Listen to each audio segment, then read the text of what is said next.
Is this some kind of joke? The question, sharp and laced with disdain, cut through the noise of the bustling flight deck. Petty Officer Third Class Evans, barely out of his teens, stood with his hands on his hips, his perfectly pressed uniform a stark contrast to the weathered civilian clothes of the old man before him. The sun glinted off the polished buckle of his belt, a small, arrogant star in the vast open air. Ralph Mercer, 89 years old, didn't respond. He simply stood by the safety railing, his gnarled hands resting on the cool gray steel. His gaze was fixed on the horizon, where the deep blue of the Pacific met the paler blue of the sky. He had seen this view 1,000 times, from 100 different decks, in peace and in war. The young sailor's impatience was a mosquito buzzing in his ear, an annoyance but nothing more. Evans exchanged a look with another sailor, a smirk playing on his lips. "Look, Grandpa, this is an active-duty warship, not a retirement home. The public tour is moving. You need to either keep up or get off." His voice was unnecessarily loud, drawing the attention of nearby families who were enjoying their Fleet Week tour. He took a step closer, invading the old man's space. "I need to see your visitor pass." Now, he held out his hand, palm up, demanding. The confrontation had been building for several minutes. It began with a simple, polite request from Evans to keep moving, which Ralph, lost in a memory triggered by the familiar scent of salt and jet fuel, hadn't immediately heard. Evans, tasked with crowd control and filled with the self-importance that often accompanies a new uniform, took the silence as a personal slight. He saw a frail, confused old man who was disrupting the neat, orderly flow he was supposed to maintain. He saw a problem to be solved, not a person to be respected. Ralph turned his head slowly, his pale blue eyes, clouded with age but still sharp, finally landing on the young man. He didn't show anger or fear. There was just a quiet, profound weariness in his expression. He reached into the pocket of his simple windbreaker, his movements deliberate and slow. "Come on, we don't have all day," Evans snapped, his foot tapping an impatient rhythm on the non-skid surface of the deck. "Or did you forget where you put it? Maybe you forgot where you are, too." A mother with a small boy in tow paused a few feet away, her brow furrowed with concern. Other visitors slowed their pace, their curiosity piqued by the one-sided conflict. The small bubble of tension was growing, a pocket of discomfort on the otherwise festive deck of the aircraft carrier. The chatter around them seemed to dim, replaced by a strained silence.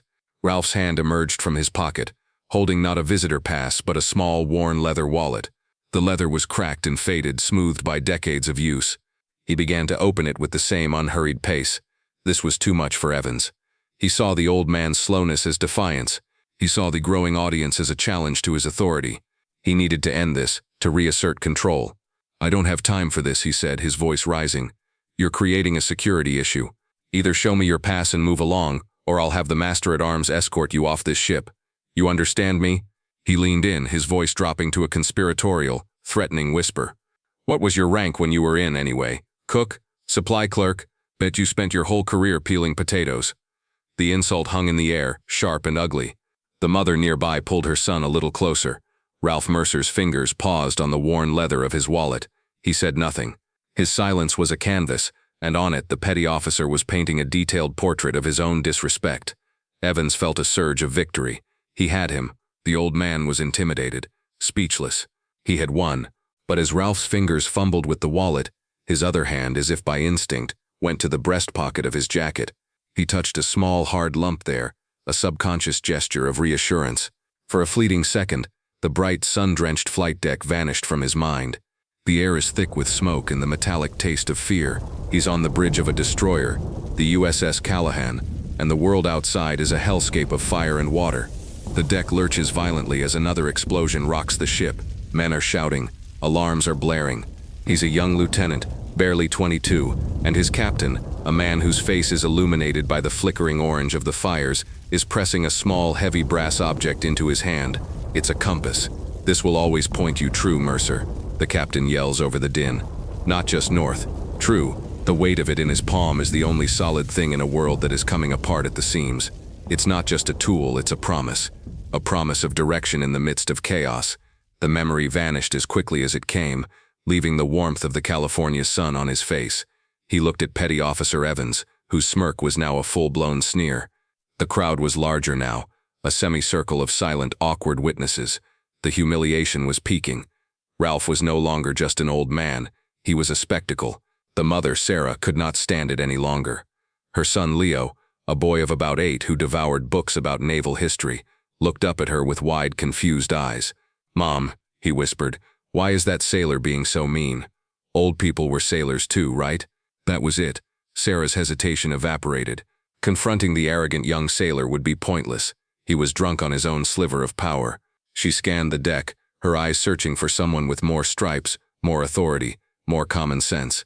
She spotted him near the forward aircraft elevator, a chief petty officer, his uniform adorned with the gold anchor of his rank, observing the tours with a practiced, watchful eye. He looked like he had seen it all. She disentangled her hand from her son's. "Stay right here for 1 second, sweetie." She walked quickly, purposefully toward the chief. "Excuse me, chief," she said, her voice low but firm, not wanting to add to the spectacle. The chief turned, his expression professionally neutral. "Ma'am, that petty officer over there," she nodded back toward the scene. He's publicly harassing a very elderly visitor, a veteran, and it's getting worse. The old gentleman is being very patient, but the sailor is threatening to have him arrested or thrown off the ship." She took a breath. "I don't know who the old man is, but there's a dignity about him. It just feels wrong, deeply wrong." The chief's eyes narrowed as he looked past her, taking in the scene. He saw Evans, puffed up and aggressive. He saw the silent, uncomfortable crowd. And he saw the old man standing with a quiet stillness that was more powerful than all of Evans's bluster. A chief petty officer's job is to manage the enlisted, and his finely tuned instincts screamed that a monumental mistake was being made. "Thank you, ma'am. I'll handle it." He reached for the radio on his belt. He didn't shout, he didn't run. He just keyed the mic and spoke, his voice calm and clear. "Bridge, this is Chief O'Malley on the flight deck. We have a developing situation with a civilian guest and Petty Officer Evans. I need a member of the command staff to attend." There was a crackle of static, then a voice from the bridge. "What's the nature of the situation, Chief?" The chief looked at Ralph Mercer, who was finally pulling a worn, laminated ID card from his wallet. "The guest's name is Ralph Mercer, Mercer. The phone call was patched through from the bridge to Flag Plot, the nerve center of the carrier strike group, 1 level below. Rear Admiral Thompson, the commander of the entire group, was standing with the ship's captain, a man named Miller, reviewing flight schedules for an upcoming demonstration. The atmosphere was calm, professional, the quiet hum of high-tech equipment a backdrop to their conversation. A young lieutenant at a communications console turned in his chair. "Sirs, Chief O'Malley reports a personnel issue on the flight deck involving a civilian guest." Captain Miller frowned. "A personnel issue? On a public tour day? What is it?" "A petty officer is apparently in a confrontation with an elderly gentleman, sir. The name provided is Ralph Mercer." The name hung in the air for a moment, meaningless, just another name. Captain Miller was about to dismiss it as a minor disciplinary matter for the chief to handle when Admiral Thompson, a man known for his encyclopedic memory of naval history, suddenly went still. The coffee cup in his hand stopped halfway to his lips. "Mercer," Thompson said, his voice quiet. "Ralph Mercer?" He walked over to the console.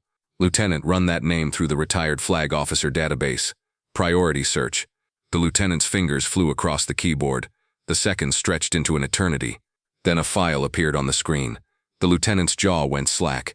He stared at the monitor, his face paling. He slowly turned his head to the 2 senior officers. "Sirs," he breathed, "you need to see this." Miller and Thompson leaned in. On the screen, under a grainy black and white photo of a much younger man with startlingly intense eyes, was the service record. Mercer, Ralph, rank, Vice Admiral, retired. Awards: Navy Cross, Distinguished Service Medal 3, Silver Star 2, Bronze Star with Valor, Purple Heart 2. Last command: Commander, U.S. 7th Fleet. A dead silence fell over Flag Plot. The quiet hum of the electronics suddenly seemed deafening. Captain Miller felt a cold knot of dread form in his stomach. A Vice Admiral, a Navy Cross recipient, a living legend, and one of his junior sailors was, at this very moment, humiliating him on the flight deck in front of hundreds of civilians. Admiral Thompson straightened up, his face a mask of cold fury. "Captain," he said, his voice dangerously low, "get your master-at-arms and a full Marine honor guard to the flight deck, on the double." He looked at the lieutenant. "Get me a bullhorn." His eyes were like chips of ice. "And get Petty Officer Evans's name. His career in the United States Navy has just come to a very abrupt end." Back on the flight deck, Petty Officer Evans was oblivious to the storm about to break over his head. He was high on the feeling of having won, of having put the old man and the gawking crowd in their place. Ralph had finally produced his visitor's pass, which Evans snatched from his hand. He glanced at it, saw the name, and handed it back with a dismissive flick of his wrist. It wasn't enough. He needed to make a final definitive statement of his authority. "Now you listen to me, Mr. Mercer," he said, pointing a finger in the old man's face. "You've caused a scene and disrupted the tour. You're a security risk. That's it. You've had your chance." He puffed out his chest, his voice ringing with false power. "You're coming with me. We're going to have a long chat down in the security office, and then we're going to escort you off federal property. Put your hands behind your back." It was the ultimate overreach, a fantasy of power played out in the harsh light of day. He actually reached for the old man's arm, intending to physically drag him away. The crowd gasped. Sarah, the mother, took an involuntary step forward, ready to scream for someone to stop this madness. But before his fingers could touch the sleeve of Ralph's jacket, a new sound cut through the air. It wasn't a voice or an alarm. It was the sound of precision. Thump, thump, thump, thump, thump, thump. It was the synchronized rhythmic pounding of dress shoes on steel, executed with the flawless timing that only comes from thousands of hours of drill. The crowd turned as one, their attention snapping away from the small drama. A path cleared through them as if by an invisible force. Down the center of the flight deck, moving with a purpose that was both terrifying and beautiful, came a squad of 6 Marines in full-dress blues. Their white hats were stark against the blue sky, their rifles held in perfect alignment. Behind them strode Captain Miller, the ship's commander, and Rear Admiral Thompson, his face a thundercloud. Flanking them was the ship's master-at-arms, a man who looked like he was carved from granite. They weren't walking, they were gliding, a wave of pure, concentrated authority. The boisterous energy of Fleet Week evaporated, the air crackled. Petty Officer Evans froze, his hand hovering in the air. His face, which had been flushed with arrogance, turned the color of ash. He could not comprehend what was happening. He thought for one wild, terrifying moment that this entire procession was for him, that he had committed some unknown cataclysmic error. He was right. The procession did not slow until it was 3 paces from Ralph Mercer. The Marines fanned out, forming a perfect silent perimeter. Captain Miller and Admiral Thompson stopped directly in front of Ralph, ignoring Evans so completely that he ceased to exist. For a moment there was only the sound of the wind whipping across the deck. Then, in perfect unison, the captain and the admiral snapped to attention, their bodies ramrod straight, their right hands flew up in a salute so crisp, so precise it seemed to cut the air. "Admiral Mercer," Captain Miller said, his voice ringing with a deep, profound respect that bordered on reverence. "Welcome aboard. We are honored by your presence, sir." The title hit the air and detonated. "Admiral." A collective gasp went through the crowd. Petty Officer Evans stumbled back a step, his mouth hanging open, his mind utterly unable to process the word. He looked from the saluting flag officers to the frail old man, and back again. It was impossible. It was a dream. It was a nightmare. Admiral Thompson dropped his salute but remained at attention. He turned his head slightly, addressing the stunned onlookers, but his words were clearly meant for every sailor on that deck. "For those of you who may not be aware," he began, his voice amplified by a power that needed no bullhorn, "you are in the presence of a genuine American hero. Vice Admiral Ralph Mercer is a veteran of 3 wars.